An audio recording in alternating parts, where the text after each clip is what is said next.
नमस्कार, good morning. तारीख आज 22 मई दिन शुक्रवार। चले जानते हैं आज बिहार की 30 फटाफट बड़ी खबर। आज की पहली और बड़ी खबर, एनकाउंटर पर सवाल उठाने वाले को मुख्यमंत्री सम्राट चौधरी का जवाब। देखिए, अभी हाल ही में बिहार से एक घटना सामने आई थी जिसके अंदर एक पुलिस कर्मी को वाहन से कुचल दिया गया था, जिसके बाद कल मुख्यमंत्री सम्राट चौधरी ने सड़क हादसे में मारे गए पुलिस कर्मी के परिवारों को बीमा का चेक सौंपा। इस दौरान पुलिस परिवारों से मिलकर वे भावुक हुए। कल गुरुवार को मुख्यमंत्री सम्राट चौधरी ने कहा, बिहार पुलिस पर जितना भी इन्वेस्टमेंट किया जाए कम है। पुलिस बल जितना बड़ा होगा तभी सुशासन स्थापित होगा। नीतीश जी बिहार को सुशासन के रास्ते पर ले आए हैं और आगे हमारी जिम्मेदारी है। बिहार समृद्धि का रास्ता भी सुशासन है। कुछ लोगों को अपनी चिंता होती है। कुछ लोग यह भी कह रहे हैं कि पुलिस एनकाउंटर कर रही है, उसमें जाति भी पूछनी चाहिए।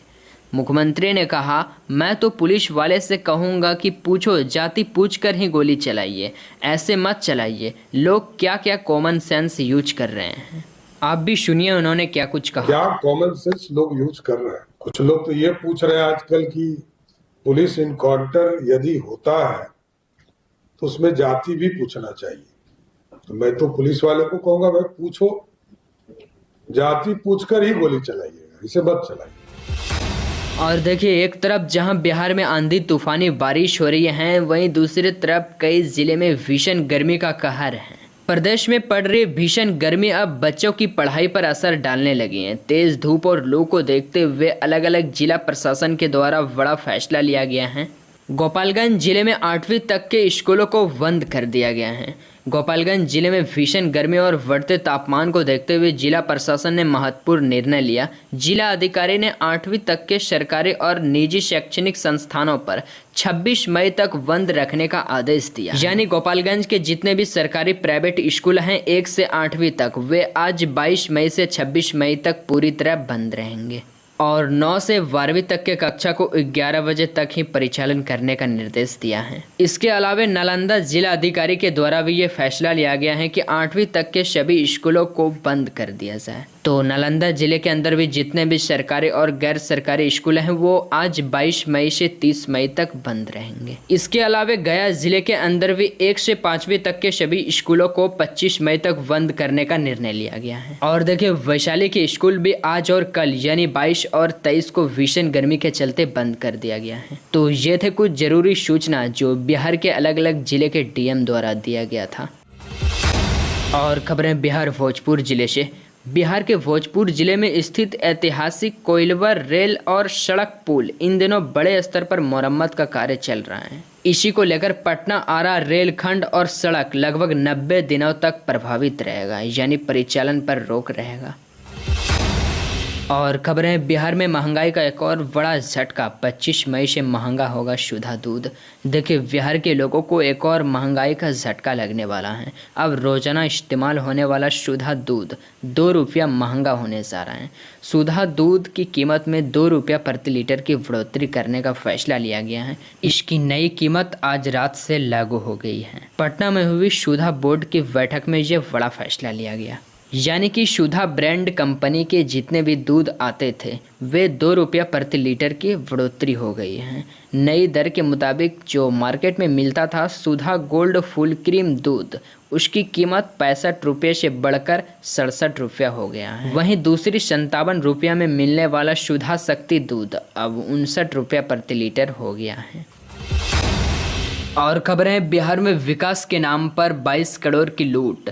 बिहार के मोतिहारी से विकास कार्य पर बड़ा सवाल खड़ा करने वाली खबर सामने आई है, जहां राज्य में करीब 22 करोड़ रुपए की लागत से बन रही सड़क और नाला निर्माण योजना पर लोगों ने गंभीर आरोप लगाए हैं। स्थानीय लोगों का कहना है कि रात में सड़क और नाले की ढलाई की जाती है, लेकिन सुबह होते ही उसमें दरारें दिखाई लगने लगती हैं। लोगों ने आरोप लगाए कि निर्माण में घटिया सामग्री का इस्तेमाल किया जा रहा है, जिसकी वजह से ढलाई कुछ घंटों में टूट जाती है। और देखिए, बिहार के पंचायत भवनों में अब बैंक, पोस्ट ऑफिस और सुधा पार्सल, सरकार का बड़ा फैसला। बिहार के गांव के लिए बड़ी खबर सामने आई है। अब पंचायत सरकार भवनों में लोगों को कई सुविधाएं एक ही जगह मिलने वाली हैं। पंचायती राज विभाग ने बड़ा फैसला लेते हुए राज्य के पंचायत भवनों में बैंक, पोस्ट ऑफिस, आरटीपीएस केंद्र, पुस्तकालय और सुधा पार्सल खोलने का निर्देश दिए हैं। सरकार का कहना है कि इससे गांव के लोगों को छोटे छोटे काम के लिए शहर नहीं जाना पड़ेगा और पंचायत स्तर पर कई सुविधाएं भी मिल जाएगी। यह फैसला पंचायती राज विभाग के सचिव मनोज कुमार की बैठक में लिया गया है।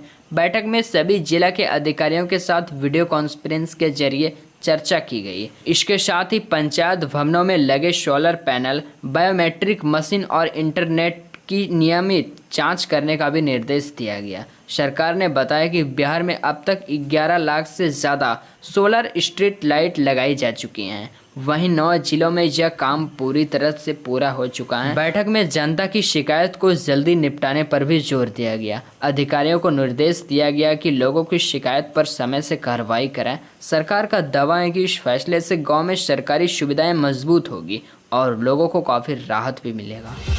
और अब आज बिहार का मौसम समाचार, लेकिन उससे पहले रोजाना बिहार समाचार सुनने के लिए इस वीडियो को एक लाइक और चैनल को अवश्य सब्सक्राइब कर लीजिए ताकि रोजाना सुबह 5:30 बजे बिहार की ताज़ा खबरें सीधा आपके मोबाइल तक पहुंच जाए। और इस खबर को आप बिहार के किस जिले से देख रहे हैं नीचे कमेंट बॉक्स में जरूर बताइए। बिहार मौसम समाचार। बिहार में आकाश से बिजली गिरने से 3 की मौत। दरभंगा में आंधी बारिश से अस्पताल में टूटी शेलिंग। भीषण गर्मी के बीच कल से बिहार के कई जिले का मौसम बदल गया है। सहरसा, बेगूसराय, कटिहार समेत कई जिलों में तेज हवा के साथ बारिश हुई। सुपौल, मधुबनी में काले बादल छाए रहे। वहीं दरभंगा में आंधी बारिश के दौरान प्राथमिक स्वास्थ्य केंद्र पीएमसीएच की फॉल सीलिंग गिर गई। मधेपुरा में बिजली गिरने से 2 व्यक्ति की मौत हो गई, 5 घायल हैं। सरसा में बिजली गिरने से एक किसान की जान चली गई। मौसम विभाग ने बिहार के 7 जिले में बारिश को लेकर अलर्ट जारी किया है। आकाशीय बिजली को लेकर भी चेतावनी दी है। वहीं इधर पटना समेत बिहार के कई जिलों में भीषण गर्मी की चपेट में है। जमुई में गर्मी के चलते क्लासरूम में 7वीं कक्षा के छात्र की अचानक तबीयत बिगड़ गई।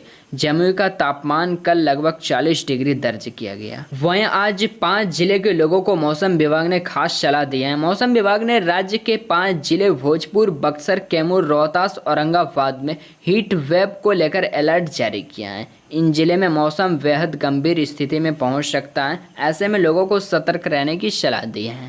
मौसम विभाग ने अपील की है, तेज धूप और गर्म पछुआ हवा लोगों की सेहत पर असर डाल सकती हैं, तो दोपहर के समय में सड़क पर ना ही निकलें तो बेहतर रहेगा। अगर कोई खास जरूरी काम है तो फिर निकलना ही पड़ेगा, है ना। चलिए आगे खबर देखेंगे। नालंदा में स्वास्थ्य कर्मी का विरोध शुरू। काला बिल्ला लगाकर कर रहे हैं काम। नालंदा में स्वास्थ्य विभाग के कर्मचारी का गुस्सा अब खुलकर सामने आने लगा है। अपने लंबित मांगों को लेकर जिला के नियमित और संविदा कर्मी विरोध प्रदर्शन शुरू कर दिया है। 21 मई से 26 मई तक स्वास्थ्य कर्मचारी काला बिल्ला लगाकर काम कर रहे हैं। कर्मचारी का कहना है कि वे मरीजों की सेवा भी करेंगे और सरकार तक अपने आवाज भी पहुंचाएंगे। स्वास्थ्य कर्मियों की मुख्य मांग में संविदा कर्मी की नौकरी नियमित करना, समय पर प्रमोशन देना और आउटसोर्सिंग यानी स्थानांतरण कर्मचारी को हर महीने कम से कम 26,000 रुपये मानदेय देने की मांग शामिल है। इसके अलावा एएनएम और दूसरे कर्मचारी को छुट्टी और सेवा से जुड़े सभी अधिकार देने की मांग कर रही है। संघ के नेताओं ने साफ कहा है कि अगर सरकार उनकी मांग पर ध्यान नहीं देते हैं तो आंदोलन और बड़ा किया जाएगा। स्वास्थ्य कर्मचारी संघ ने ऐलान किया है 1 जून 2026 को पटना के गर्दनी बाग में राज्य भर के हजारों स्वास्थ्य कर्मी बड़ा धरना प्रदर्शन करेंगे। इस आंदोलन को लेकर नालंदा समेत कई जिलों के स्वास्थ्य कर्मी में नाराजगी देखी जा रही है। और बिहार के पूर्णिया जिले से बड़ी खबर सामने आ रही है, जहां देर रात आसमानी बिजली ने भारी तबाही मचा दी। अमौर प्रखंड में ठनका गिरने से एक ही परिवार के 6 लोग समेत 9 लोग झुलस गए। सभी घायलों का अस्पताल में इलाज चल रहा है। पहली घटना घरहरा गांव की है। बताया जा रहा है कि रात करीब 2 बजे टीन के शेड में लोग सो रहे थे, तभी जोरदार कड़कड़ाहट के साथ घर पर ही ठनका गिर गया। वज्रपात इतना तेज थी कि कमरे में लगा पंखा टूटकर नीचे गिर गया और घरों में करंट फैल गया। दूसरी घटना परसारी गांव में हुई, जहां एक दंपति भी वज्रपात में झुलस गए हैं। डॉक्टरों के मुताबिक 9 घायलों का इलाज अभी जारी है। फिलहाल सभी खतरे से बाहर हैं। हालांकि कई लोग अभी भी सदमे में हैं।